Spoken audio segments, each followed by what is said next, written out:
प्रिय साथियों, C TET, UP TET या और सभी टेट्स की बेहतर तैयारी के लिए आइए आज करते हैं चौथे एपिसोड में पुराने पेपर में आए हुए हिंदी के 30 प्रश्नों की प्रैक्टिस। मैं केवल ऑप्शन के अनुसार ही आंसर बताऊंगा। स्क्रीन पर आपके सामने आंसर विस्तृत रूप से दिया हुआ है, आप उसे भी पढ़िएगा। पेपर में आपका हिंदी का भाग क्वेश्चन नंबर 91 से प्रारंभ होता है। सबसे पहले आपको यह दिया हुआ गद्यांश, लोक संस्कृति में आपकी धरोहर से लेकर ये उसकी आंतरिक शक्ति है, तक ध्यानपूर्वक पढ़ना है और फिर देना है आपको उत्तर क्वेश्चन नंबर 91 से। क्वेश्चन नंबर 91 है, आकाशवाणी के अधिकारियों ने लोक कलाओं के प्रति अपना योगदान कैसे दिया? लोक कला की प्रशंसा की, लोक कलाओं के विज्ञापन प्रस्तुत किए, लोक कलाकारों को सम्मान किया, लोक कलाकारों की कठिनाइयों को समझा। आंसर नंबर डी बिल्कुल सही है, लोक कलाकारों की कठिनाइयों को समझा। क्वेश्चन नंबर 92, बाजार की बिकने वाली वस्तु से क्या अभिप्राय है? निकृष्ट मनोरंजन की वस्तु, साप्ताहिक बाजारों की वस्तु, मेलों में होने वाले प्रदर्शन, प्रदर्शनी में लगाई गई वस्तु। आंसर नंबर ए बिल्कुल सही है, निकृष्ट मनोरंजन की वस्तु। क्वेश्चन नंबर 93 है, लोक संस्कृति को इतिहास क्यों कहा गया है? इतिहास की पुस्तकों में इसका उल्लेख मिलता है। इनका अध्यापन इतिहास विषय के अंतर्गत किया जाता है, पूर्वजों द्वारा सृजित की गई है, इतिहासकारों द्वारा सृजित है। ऑप्शन नंबर सी बिल्कुल सही है, पूर्वजों द्वारा सृजित की गई है। क्वेश्चन नंबर 94 है, अपनी सीमाओं में इसका संरक्षण करना। वाक्य में रेखांकित पद का क्या आशय है? प्रत्येक लोक कला एक परिधि में काम करती है, अपनी अपनी क्षमताओं के अनुसार, केवल अपने ही क्षेत्र में, केवल अपने क्षेत्र की लोक कला। ऑप्शन नंबर बी बिल्कुल सही है, अपनी अपनी क्षमताओं के अनुसार। क्वेश्चन नंबर 95 है, सही कथन की पहचान करें। आजकल रेडियो बहुत अधिक सुना जाने लगा है, लोक कलाएं एक दूसरे की पूरक नहीं है, आकाशवाणी के अधिकारियों ने संवेदनशीलता का परिचय नहीं दिया, इलेक्ट्रॉनिक मीडिया में विज्ञापन का जोर अधिक है। ऑप्शन नंबर डी बिल्कुल सही है, इलेक्ट्रॉनिक मीडिया में विज्ञापन का जोर अधिक है। क्वेश्चन नंबर 96, गद्यांश में किस संचार माध्यम का उल्लेख हुआ है जिसके द्वारा लोक कलाओं का प्रचार प्रसार हुआ? टेलीविजन, रेडियो, फिल्म, समाचार पत्र। ऑप्शन नंबर बी बिल्कुल सही, रेडियो। क्वेश्चन नंबर 97, निम्नलिखित में अर्थ की दृष्टि से भिन्न शब्द की पहचान करें। आकाशवाणी, समस्याओं, कठिनाइयों, विसंगतियों। ऑप्शन नंबर ए सही है, आकाशवाणी। आकाशवाणी ही इन तीनों से भिन्न है। क्वेश्चन नंबर 98, राजनीतिक में प्रत्यय है क, तिक, इक, ई। ऑप्शन नंबर सी बिल्कुल सही है, इक। क्वेश्चन नंबर 99 है, लोक कलाएं हमें हौसला देती हैं। रेखांकित के स्थान पर लिखा जा सकता है, निरुत्साहित करती हैं, उत्तेजित करती हैं, हतोत्साहित करती हैं, प्रोत्साहित करती हैं। ऑप्शन नंबर डी बिल्कुल सही है, प्रोत्साहित करती हैं। नीचे दिए गए काव्यांशों को पढ़कर पूछे गए प्रश्न का उत्तर दीजिए। मेघ आए बड़े बंठन के संवर के, आगे आगे नाचती गाती बयार चली, से लेकर बोली अकुलाई लता ओट हो किवार की तक पढ़ना है। क्वेश्चन नंबर 100 है, मेघों के आने का वर्णन किस रूप में हुआ है?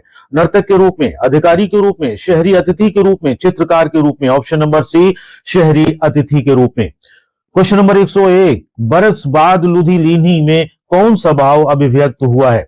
प्रेम भाव, उपालंब, वात्सल्य, भक्ति भाव।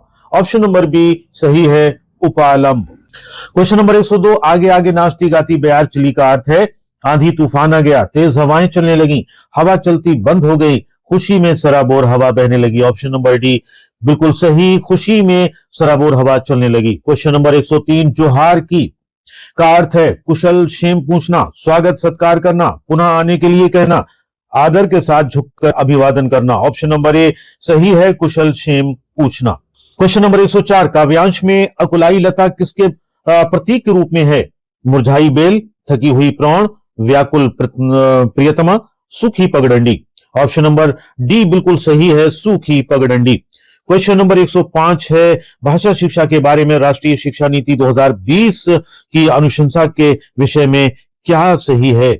सभी बच्चे अंग्रेजी माध्यम से सीखें, जहां तक संभव हो पढ़ाई माध्यम की भाषा मातृभाषा घर की भाषा हो, विद्यालय शिक्षा के अंत तक पढ़ाई की भाषा के रूप में मातृभाषा घर की भाषा हो, विद्यालय में कक्षा 8 तक सभी बच्चों के लिए पढ़ाई की भाषा राज्य की सभी मुख्य भाषाएं हो। ऑप्शन नंबर सी बिल्कुल सही है।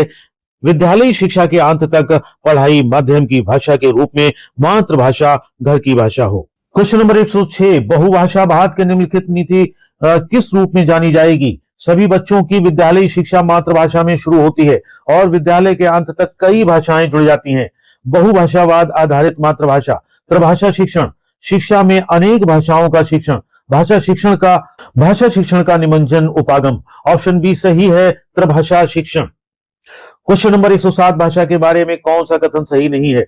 भाषा अस्मिता व्यक्त करती है, भाषा इतिहास का खजाना है, भाषा मानवीय ज्ञान में योगदान देती है, प्रत्येक भाषा की लिपि होती है। ऑप्शन नंबर ए सही है, भाषा अस्मिता व्यक्त करती है। क्वेश्चन नंबर 108, मुंबई में बोली जाने वाली मराठी महाराष्ट्र के पूर्वी भागों में बोली जाने वाली मराठी से भिन्न है, यद्यपि दोनों पारस्परिक रूप से बोधगम्य है।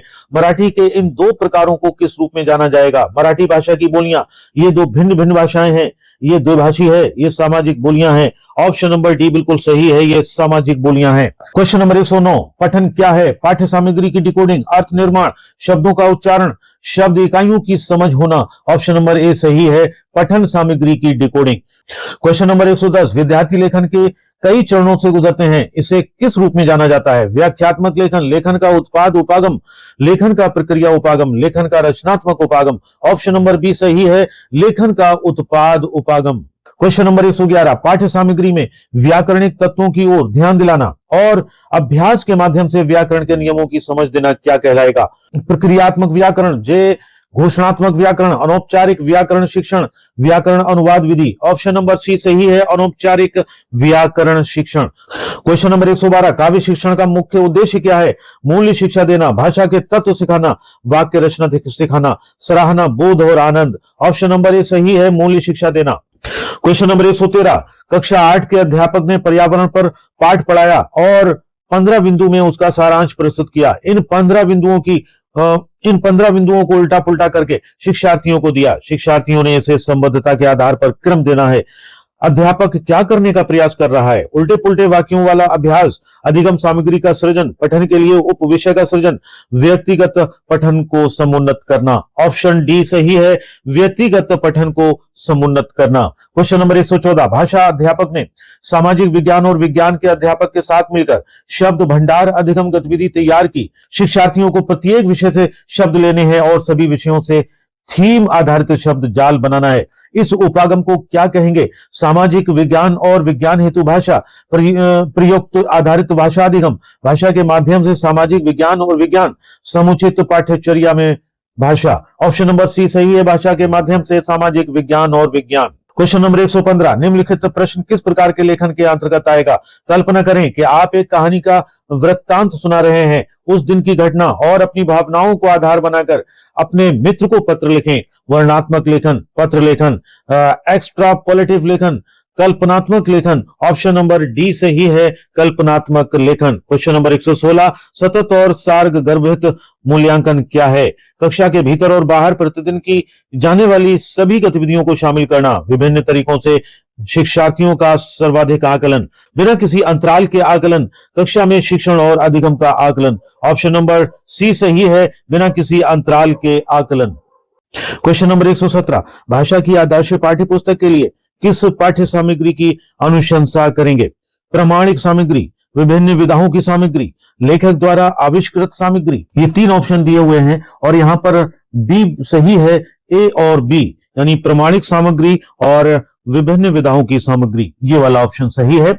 उसके बाद क्वेश्चन नंबर 118, बच्चे अपने परिवेश में 2 भाषाएं सुनते हैं, इन 2 भाषाओं का सुनना बच्चों के लिए हानिकारक है, बच्चों के लिए लाभदायक है, बच्चों पर कोई प्रभाव नहीं पड़ेगा, पारस्परिक रूप से बाधित करेगा। ऑप्शन नंबर बी सही है, बच्चों के लिए लाभदायक है। क्वेश्चन नंबर 118, बच्चे अपने परिवेश में 2 भाषाएं सुनते हैं, इन 2 भाषाओं का सुनना बच्चों के लिए हानिकारक है, बच्चों के लिए लाभदायक है, बच्चों पर कोई प्रभाव नहीं पड़ेगा, पारस्परिक रूप से बाधित करेगा। ऑप्शन नंबर बी बिल्कुल सही है, बच्चों के लिए लाभदायक है। क्वेश्चन नंबर 119, विद्यालय में भारतीय भाषाओं को समुन्नत करने वाला भारत सरकार का कार्यक्रम, बहुभाषावाद के लिए भाषा, एक भारत श्रेष्ठ भारत, भाषा संगम, समग्र शिक्षा अभियान। ऑप्शन नंबर बी सही है, एक भारत श्रेष्ठ भारत।